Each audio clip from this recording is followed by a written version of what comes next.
since BA, so we worked together for, well, I didn't work with you for 3 years, but I worked with you in the 3rd year. And I think before that you were on the International Foundation at UCA. Yeah. So he's with us for 1 year, MA Fine Art full time. And it's been great to get to know you over those years and to see the work that you made for the show. So just leave you. Sure, no problem. Yeah. So yeah, ladies and gentlemen. So here, yes, I've introduced myself. I'm Renming from MA Fine Art of the University for the Creative Arts. Here, the mystery of my work will be unfolded, with the particular methodology which has been used and exemplified by the piece of installation work set in this architecture, entitled as the Conflagration, 1853. As you might see the title, you might recognize, there might be certain site-specific context as to the title. Otherwise, why it should be entitled as such? What's the number of cent? But otherwise, like 1853, why it's like called the Conflagration? Why it's like that? The installation has been set just beside the main entry of the art center, constituted of 3 main components, inclusive of the performance outcome. Well, of course, firstly, the sculpture outcome as the most obvious one, alongside with the performance documentation displayed at the monitor at left, and likewise juxtaposed with the digital animation outcome displayed at the monitor at right side. And here, the relation narrative between each component will be pointed out, able to point forward that historical reference I've singled out from my reading of the text. So what is the text? As I was browsing the text found from the historical archive of the South Hill Park Mansion, this architecture, 3 sentences could be singled out. In 1853, Sir William Hayter bought the mansion, got married. But yet, after a life of most political activity in depression, on the December of 1878, Sir William Hayter's body has been found drowned in the small lake of the park, this park. Yeah. Followed with a fire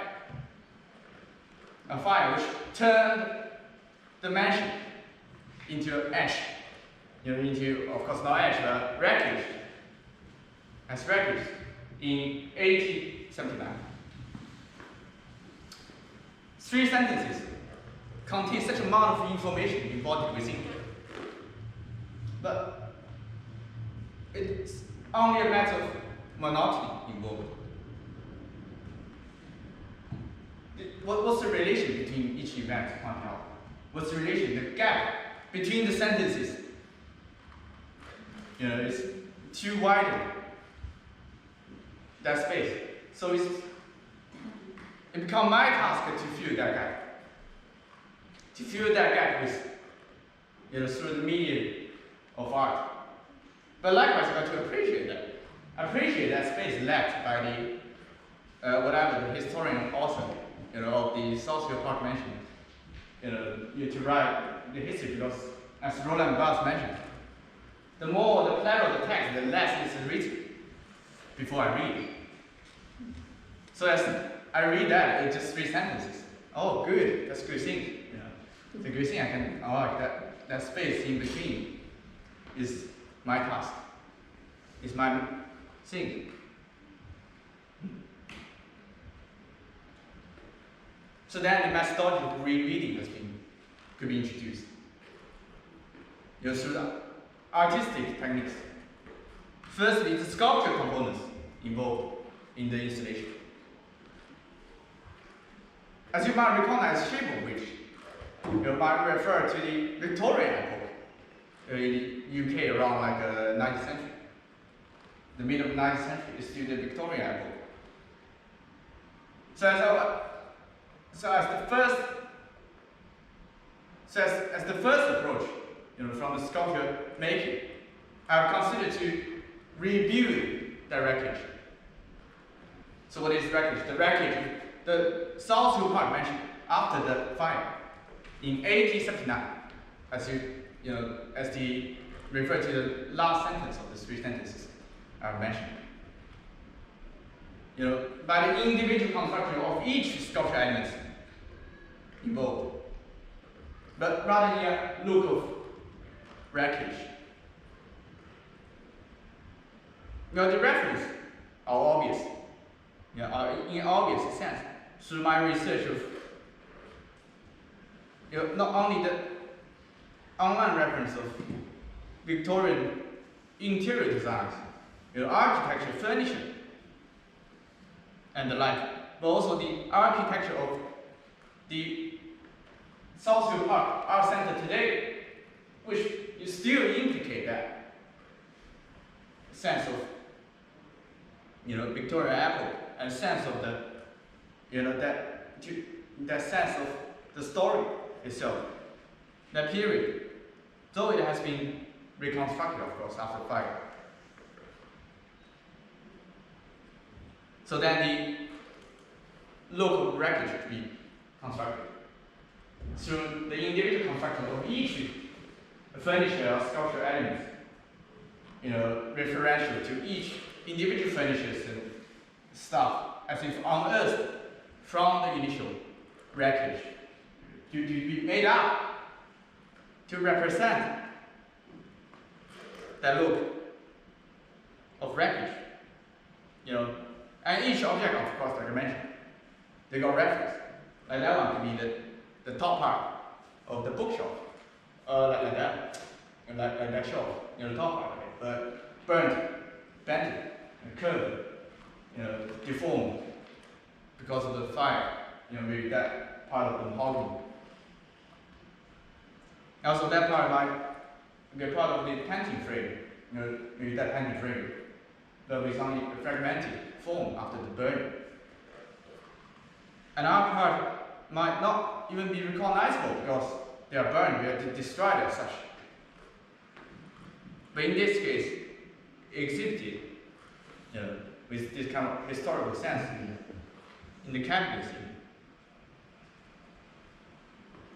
So then the first aspect as to my particular method of rereading to be introduced, which is, I address it as the lateral depiction. So what is lateral depiction? As you might read certain novels, like ancient novels, from last century, or the like, they also will not really introduce the story directly, through first-person perspective or third-person perspective. They do it through further objective views, resembling to what I've been doing herein, from the reconstruction of the wreckage. It forms that lateral depiction toward the initial story of what has happened, what could be happened to this mention and to that two sentences. Why the fire could happen? Why the Sir William Hitler could be committed suicide? Drowned in the small lake. What is the trace? Speculative trace. Like Sherlock Holmes. Speculative trace from the furniture. From the wreckage, what could be speculated? What could be investigated? Then into laterally, oblique, to demonstrate that story in an oblique manner. Then the second perspective is the performance outcome I have made. dear in. Technical lateral perspective could also be applied. But in this case, feigned auction has been formed. Like a form of auction has been formed as if to sell these wreckage objects, to the audiences made up. It's like I was holding that kind of form of auction to sell these wreckage objects, like a main sculpture. Well, as a form of auction, one may recognize the prologue in the Phantom of the Opera, as I've seen it a few years ago in London. What impressed me is that method of lateral depiction, to lead the story from the side through a form of auction as the prologue of the theatrical performance, which impressed me by the selling of these materials, from the theater. Then the mystery of Phantom of the Opera could be led toward in a literature manner. So that, as I write a script by myself, it might be quite small for you to read with. I might read a few sentences to introduce that. As a matter of appropriation or simulation toward the initial strategy, the reference of the Phantom Opera.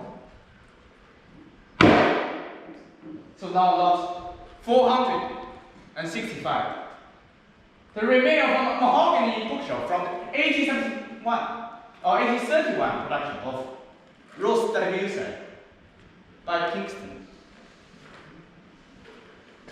And pieces of the bookshelf are lost in the wreckage from here. Yet there was a silver cutlery knife found in the edge of the bookshelf. It is still mysterious why the cutlery could be found. Initially, there would be 4 bookshelves set in the library room. All the books put in were burned in ash. Not quite weird. Why all the books could be burned in the ash? Because nobody, some pages will remain as there are other pages covered around. All these sentences form, alternative perspective, able to demonstrate that lateral depiction, from that perspective, differential to the initial sculpture outcome, through the form of auction, as I will be the auctioneer, auctioneer. I have to tell that story related to that specific object. That information, initially there were 4 bookshelves. A silver cutlery has been found. All books burned. What's the relation between these sentences are written in the script? What's the relation? What's the connotation embodied? So then it's my task to fill that connotation in. With the second technique involved in this perspective, as I address it as appropriation, as a reference of the contemporary doctrine could be wrong. The auction language, the Phantom Opera, that prologue, how that theatrical performance could be written as such, could be introduced as such. So then we are led toward the third component, which is the digital animation set in the installation. Within the animation, I could say the relationality between the animation and the performance is indeed intense. Because anyone could say, the animation serves as the PowerPoint slide for the performance of the object. Because they run simultaneously, if you will go and have a look later. As the sum of them are the same, the narrative. So they can go simultaneously and to coordinate the content with each other. But in this case, from the third lateral perspective of reconstruction, renovating the initial look of the social dimension before 1879, before the fire. Picture, of course. Also, the research, the construction of the digital landscape is also referential to the Victorian epoch. The online research of how this furniture, how the interior could be addressed from the Victorian epoch.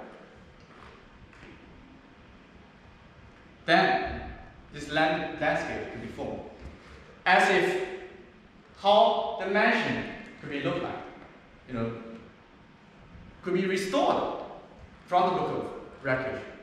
It's like this contemporary technique, of antique restoration, which is restoring like this antiques, like maybe fragments of antiques and stuff unearthed, excavated, with digital techniques. As in this case, I'm simulating that practice by the contemporary engineer, but rather as a form of perspective, as a form of rereading, formed as the third technique addresses renovation, re-territorialization of the initial text. So then, all combined, all fused, ultimately, as a matter of rereading, as a the specific methodology of rereading I have applied as to this piece of installation, and also, as I have investigated it was well to be further applied in my practice in general. All mingle as such, rereading, to fill the gaps between these three sentences in a literature form. Not just filling the gap with a bunch of information, as I'm not doing that, but I'm filling the gaps with the literature writing to form the whole text, to form the three texts, the three sentences, to write a paragraph of it through the media of sculpture, the code references, auction language, digital platforms, and the like. So that ultimately it is a natural outcome of how I write literature, how I write novel through the genre of art. And so, ladies and gentlemen, that should be it. Assume. If you got any question, do ask. Thanks. Thank you.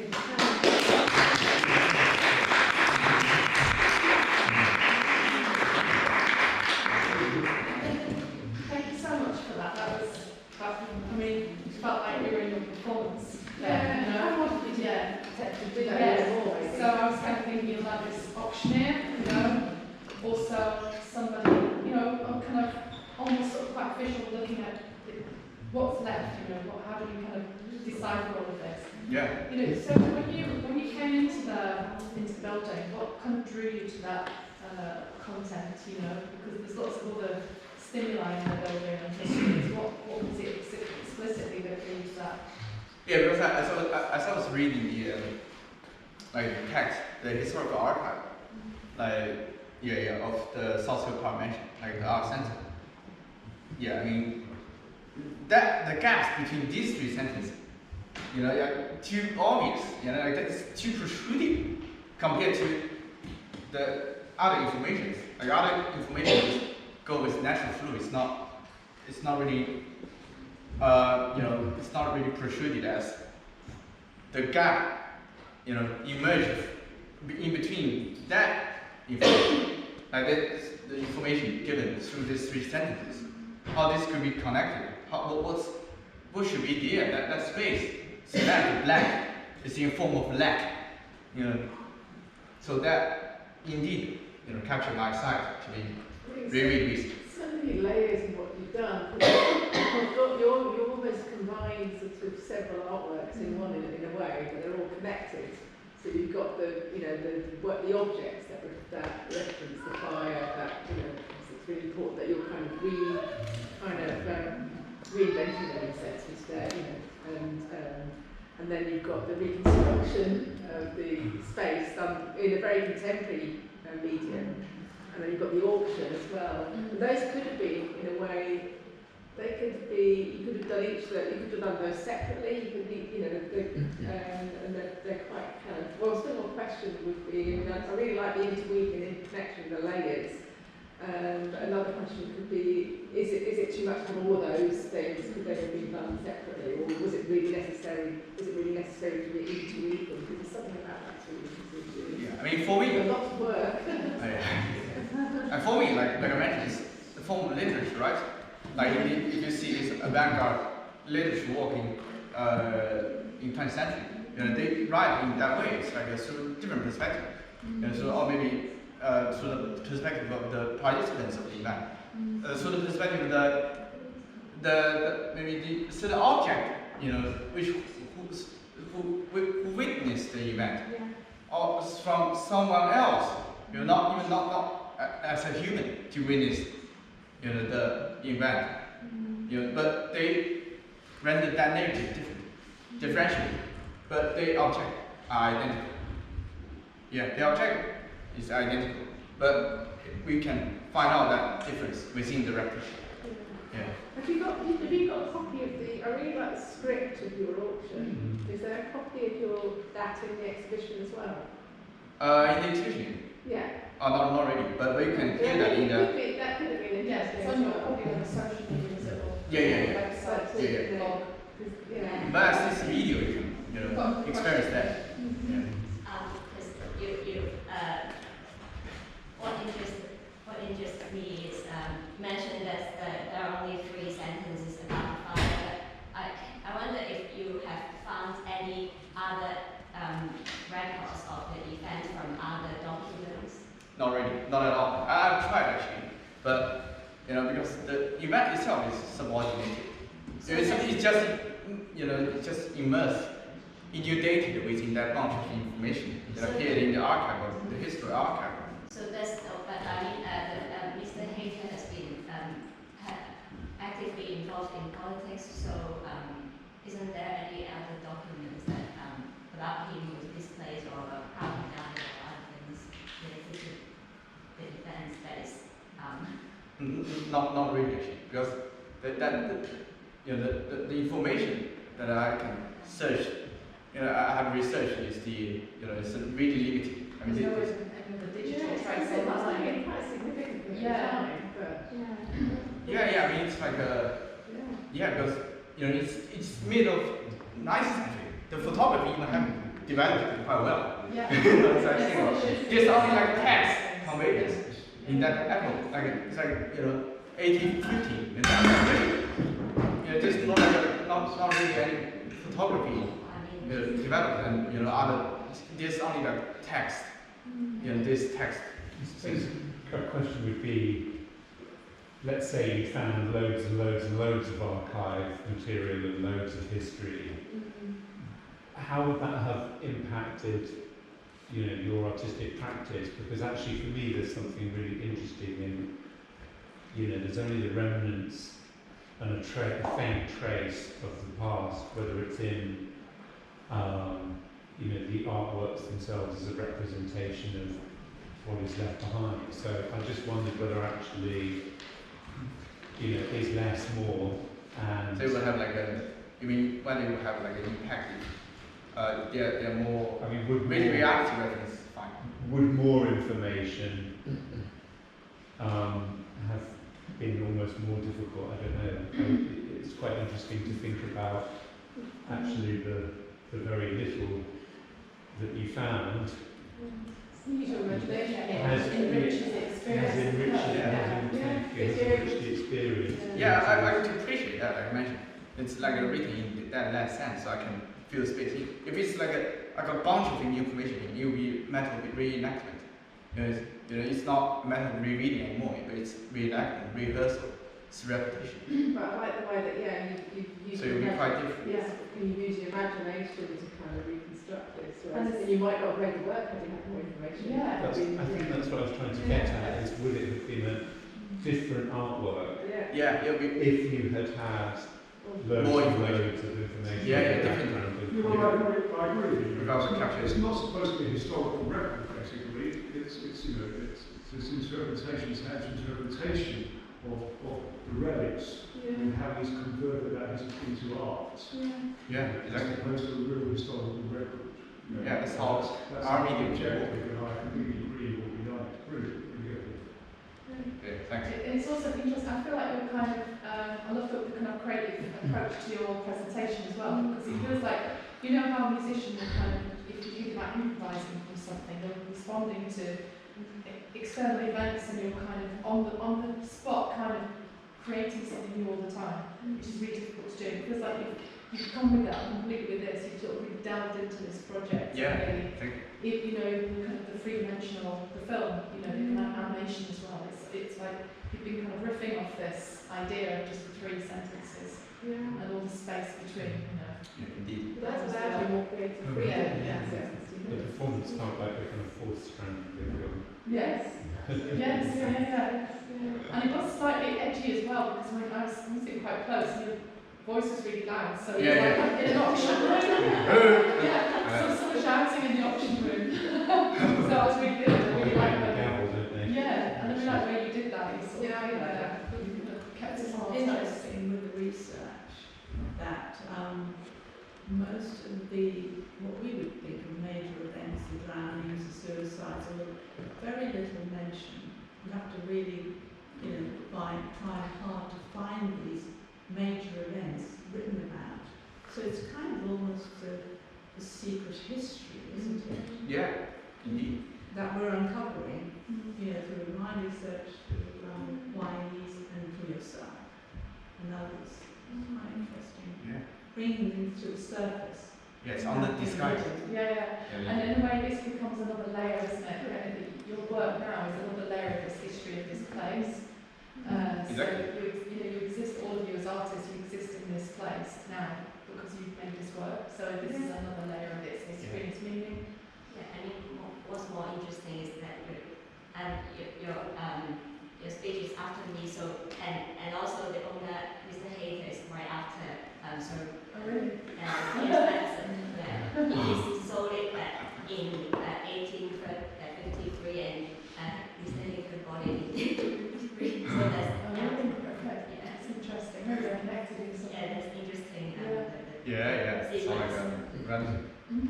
They're really fantastic owners because the previous owner was involved with the East India Company and all why you talked about, and then the Hayters as a couple were really good people. I mean, they were put so much into society. They were very involved in the church.